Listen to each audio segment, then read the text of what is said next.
salutations, all you friends, family, fans, and followers of the Zita Nation. Ladies and gentlemen, boys and girls, children of all ages, welcome to another week of the Revolution. Thank you for joining us here for episode 56.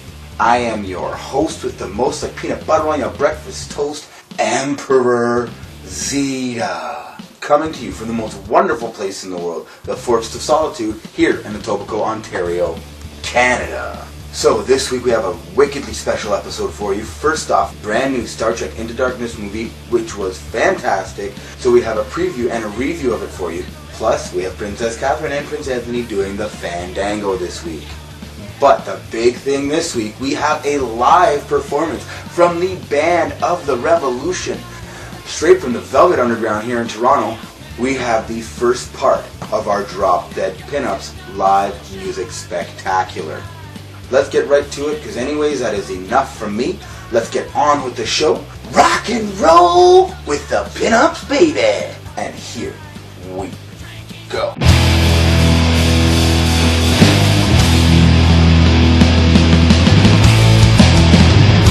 At least for golfing now, they screwed up. They gave a good run. They made it further than what most people thought they were going to, so can't believe they blew a 4-1 lead, but it is the lose. He likes to scream a lot. He likes to demand a lot of attention. He wants to play all the time. And then eating his toes now. He's got a little bit of a cold this week. He did go to the doctor's for his 4-month checkup. Just under 17 pounds, 63 centimeters long. He got his needles. And it's only after the second needle came out that it was like a delayed reaction that he started crying. I said about 10 seconds and then that was it. So he was a brave little monkey. And he appears to like Sesame Street. Well, at least Elmo, Snuffy, and Big Bird showing him a YouTube video and he was going nuts. The plussiness is not too bad. He's drooling like a broken faucet. Soaks his clothes and bibs are usually soaked within an hour. Oh, there it goes again. With those devilish eyes, that's when she put my hand in between her thighs. Night wasn't getting any younger, it was a sobering bar. So have another drink and give me all you got. Let me go, they're coming right. Excuse me! So once again, Raw sucked, so did Smackdown, and they were the go-home shows to the pay-per-view, because this weekend it's Extreme Rules 2013.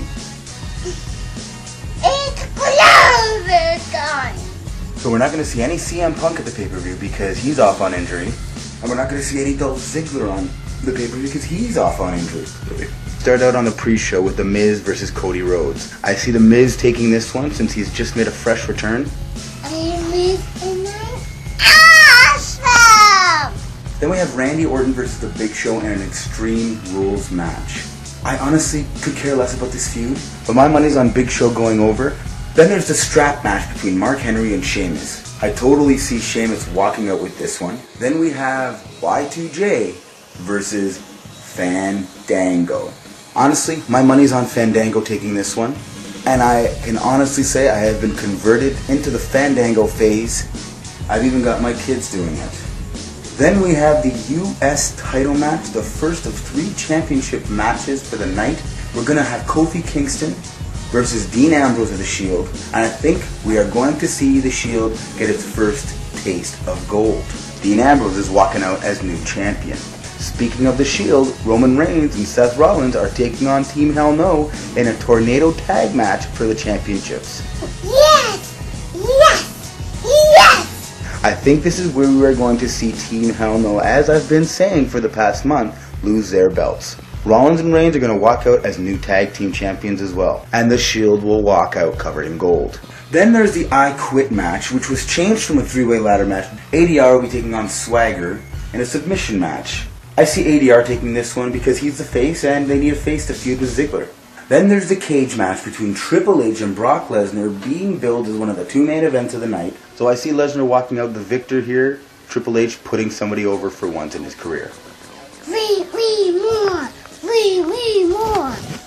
And then the main event, the last man standing match between John Cena and the monster known as Ryback. I don't think anyone's going to win this match. I think it's going to be a double 10 count. They will beat the piss out of each other so badly that neither man will be able to get up. Something else that's not going to happen at the pay-per-view is there will be no Zack Ryder. He's not booked for a match, and I doubt they're going to use him in a backstage segment. Zack Ryder's stock is plummeting farther and farther. Every week he has to job out. This week he did get on Raw, but he did job out once again. It was his turn to job to Ryback. Quick match, Ryder got barely any offense. It was a straight squash. I really think it's time for Ryder to quit the WWE. Take himself and his million-plus Twitter followers down to TNA and show the WWE how they could not capitalize on a 7-figure broski.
Hello there, ladies and gentlemen of the Zita Nation. We are up for another Zita Nation movie review.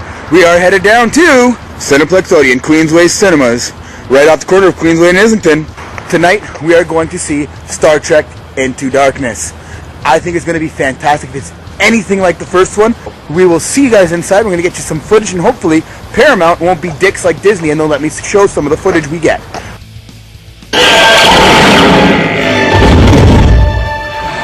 Damn it, man! That was our ride! You just stunned our ride! Great. Stop over here and over there. What would he do? He'd let you die. It's gone!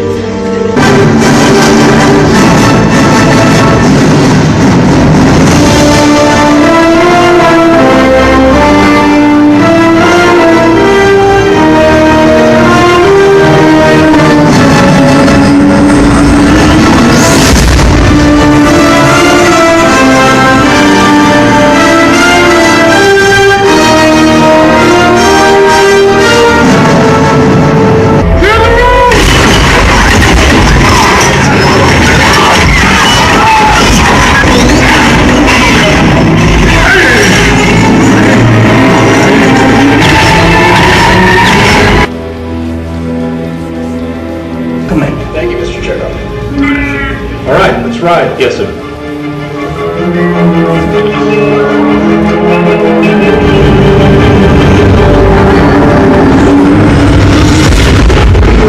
Due respect, sir, but photon torpedoes run on fuel. Now, I can't detect the type of fuel that's in the compartments on these torpedoes because it's shielded. Now, I asked for the specifications, but he said... It's classified. It's classified. Dozen torpedoes with an unknown payload could set off a chain reaction which would kill every living thing on this ship.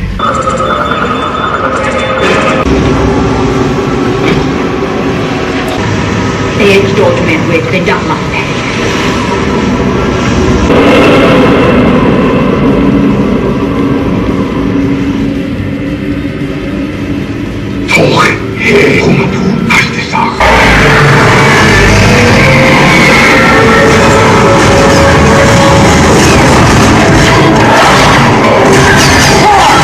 My name is Khan. Alexander Marcus needed to respond to an uncivilized threat in a civilized time. After that, he needed a warrior's mind. My mind. And he will not hesitate to kill every single one of you. Did you defeat him? At great cost. Yes. war is coming, and who's gonna lead us? You?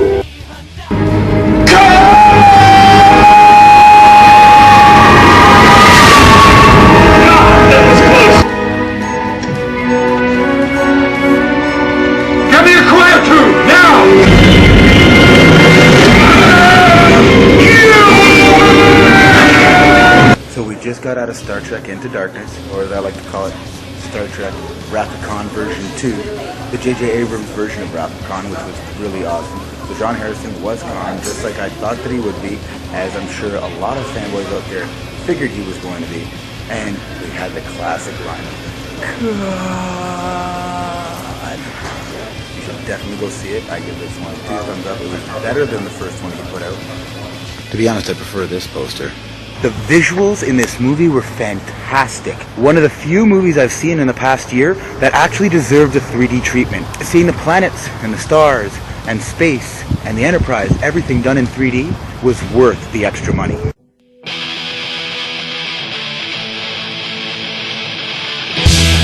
I'm stuck.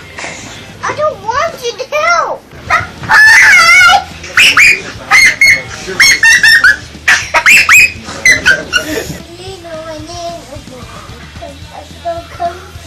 This is Rainfall. It's a part of the Caribbean volunteer to Rainfall. Yeah, because he's my favorite. See that crown? That means he's Rainfall. Whoa, whoa, whoa, whoa, whoa, whoa.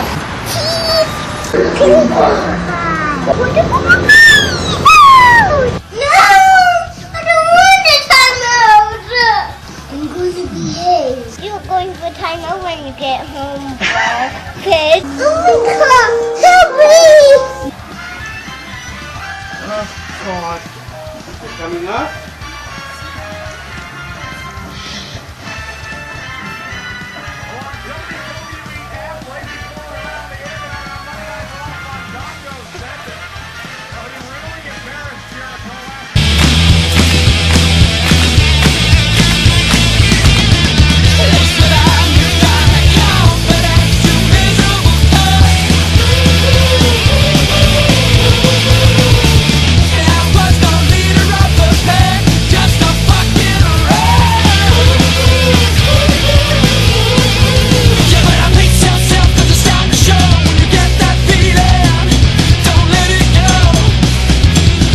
Down here at the Drop Dead Pin-Ups show at the Velvet Underground. This is the lead singer. You know him. Prince Alexander, the greatest Zita that we have. So we're headed inside. We're going to give you guys beautifully live Drop Dead Pin-Up songs. So I will see you guys inside and see you soon, people. See you soon, people.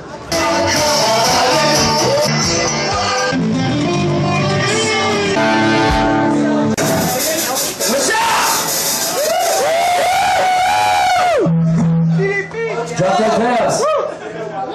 Fuck. Let's go!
Hello, people. It is Comic Book Day. That's right. It's Comic Book Day, and this week it's just me and Katherine.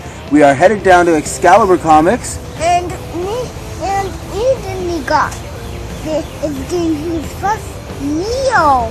That's right. Anthony is going with Mummy to get needles done, so they're at the doctor's office. We're going to head down to the comic book store, and we're going to go talk to... Robin Fred. We will... See you soon, people. See you soon, people. I was gonna drive, but then the car's been in the shop the last week and a half. So we are back down here at Excalibur Comics. We met Paul on the way here. Catherine's headed upstairs, and no steps of doom today because we don't have the stroller, and Magda and Anthony are not here with us today. And Paul even brought me a nice big bag of comics. Still think we need an escalator in this place. It would make my life much easier. This is Excalibur Comics, 3030 Bloor Street West, upstairs above the Kingsway Theater. Hi, Fred. Okay, this week we're going to start off with Age of Ultron. Bendis is doing a nice job. There's a little twist. Brandon Peters is doing an excellent job doing the art on this book. Iron Man, again, they're doing a great job on this book. Dale Eagleham is the artist on this thing, and the artwork is just, the guy knows how to draw. The other one I would recommend to you, of course, is G.I. Joe Special Missions. Now, why would I recommend that? Well, for two reasons. Chuck Dixon, who did the original G.I. Joe comics for Marvel, is writing the series, but also the other thing is Paul Glacey. And the man is one of the great talents in comics, Paul Glacey is. So when you look at that, that's nice artwork. IDW, strange for me to actually recommend a comic book. I don't want to forget, okay, that I enjoy, Alter Ego. Now it's got two interesting artists from the Golden Age, L.V. Cole and J. Red Disbrow. They've done some very interesting stuff over the years. Quite nice, some of the material. Terrors of the Jungle and stuff like that, and of course there's a little Catman section here as well. And in a couple issues they have an unpublished Kazar by Jack Kirby. Okay. This conspiracy tearing out the window. Clock to room. Smart paper makes traceable money possible.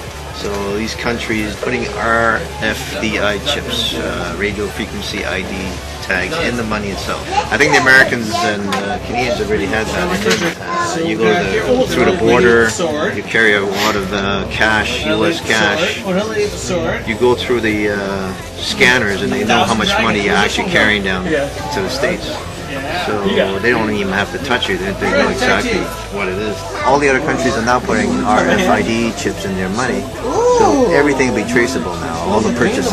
Go to the machine spits out certain numbers of RFID in the note, and it can be traced to any store that you can go to, like Walmart or whatever, and they'll figure out what you bought anyway. This radio frequency stuff is just more be able to track everything.